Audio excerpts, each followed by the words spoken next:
là, qu'est-ce il fait 30 degrés par chez moi, là près de Lyon, et forcément, été rime avec je joue dehors, donc je filme dehors. Ah, tu m'as dit que ça te plaisait que je change de cadre, et je joue surtout dehors de la flamenca. Donc aujourd'hui, on va faire un petit tuto flamenca, vraiment facile, tu t'inquiètes pas, ça s'appelle le double golpe. C'est un peu compliqué pour moi de te ramener tout le matos pour te faire un tuto multi-angle, donc on va filmer à l'ancienne avec une seule caméra, et donc tu verras pas ma tête. Et puis le son, bah, j'espère que ça va le faire avec le son de l'appareil photo, tu me diras ça dans les commentaires. Double golpe, qu'est-ce que ça veut dire? Golpe en espagnol, ça veut dire coup. Donc double golpe, on emploie cette expression pour dire qu'à un moment donné, il y a deux coups successifs. Ça te donne un truc, un rythme un peu sautillant. Je te le joue, le compas, ça va nous donner ça.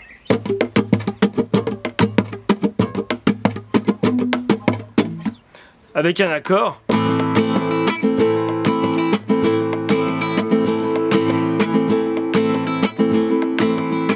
Ça te donne un truc un peu entraînant, tu vois, qui te change du... C'est plus percussif, c'est plus...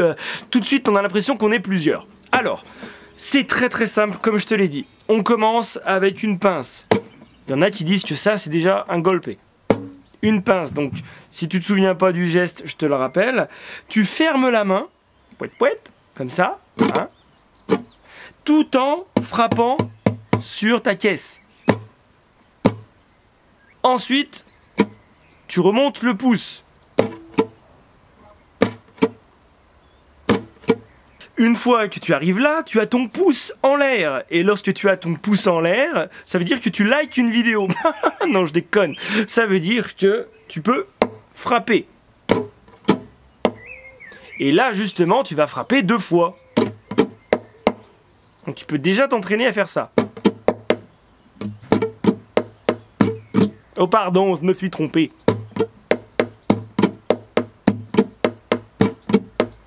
Ok ? Donc tu vas frapper 2 fois. Sauf que la deuxième fois, quand tu frappes, avec ton pouce, en même temps, tu vas ouvrir la main.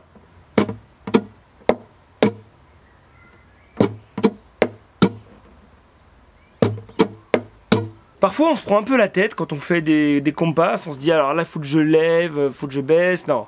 C'est très simple en fait, si tu prends un peu de recul sur la situation, il n'y a que des mouvements qui sont quasiment obligés en fait. Si tu as la pince fermée, tu es obligé de ramener ton pouce vers le haut. Et si ton pouce est vers le haut, tu es obligé de frapper. Tiens, il y a le chien qui passe derrière. Coucou Bella. Donc, une fois que tu es arrivé ici avec ta main justement ouverte et ton pouce posé, ton pouce va te servir de pivot. Et du coup, tu vas pouvoir frapper la caisse. Arrivé ici, tu remontes, tout simplement, vu que tu as la main ouverte, tu remontes.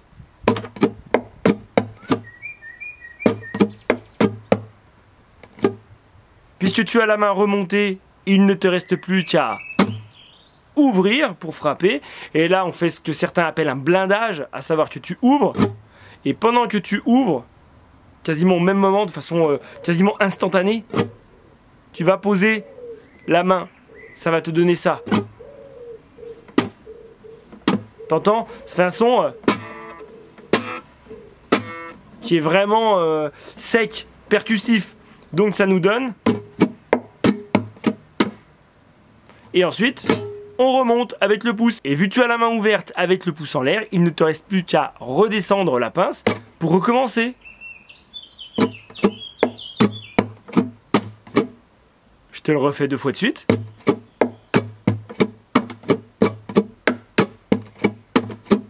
Avec un accord.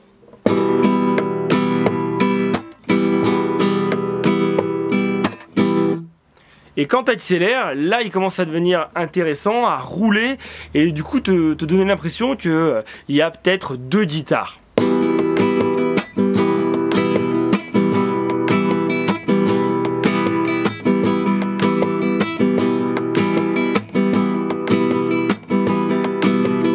tu veux un truc qui sonne un petit peu hispanisant, tu fais un La mineur 7, un Sol 7, un Fa 7, et oui, et non pas majeur 7. T'entends la petite couleur, et un Mi 7. Si t'es vraiment débutant, La mineur 7, tu fais comme un La mineur, mais t'enlèves l'annulaire, ok? Le Sol 7, tu vas faire comme un Sol majeur, mais t'enlèves le petit doigt. Excuse-moi, il me faut du temps pour réfléchir, c'est des trucs auxquels je ne pense pas habituellement. Forcément, si ça c'est Sol 7, ça ce sera Fa 7. Et Mi 7, bah, tu fais comme le La mineur, en fait, tu enlèves l'octave ici pour avoir la 7e. Ça marche, donc tu fais comme un Mi majeur, mais t'enlèves tout simplement l'annulaire. Et du coup, ça va nous donner ça.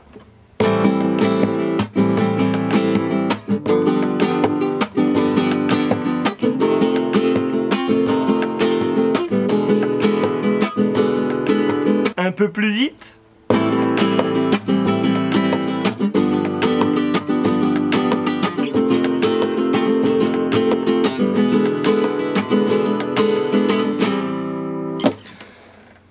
Au début, si tu as du mal à gérer le compas et le placement des accords, tu commences comme ça, hein. Avec les mains, la main sur les cordes en fait, la main gauche sur les cordes, et puis après tu peux commencer avec juste un accord.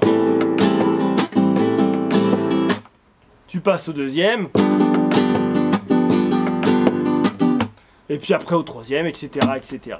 J'espère que cette vidéo t'a plu. Si c'est le cas, bien sûr, tu lâches toujours le petit pouce en l'air, tu t'abonnes, tu partages.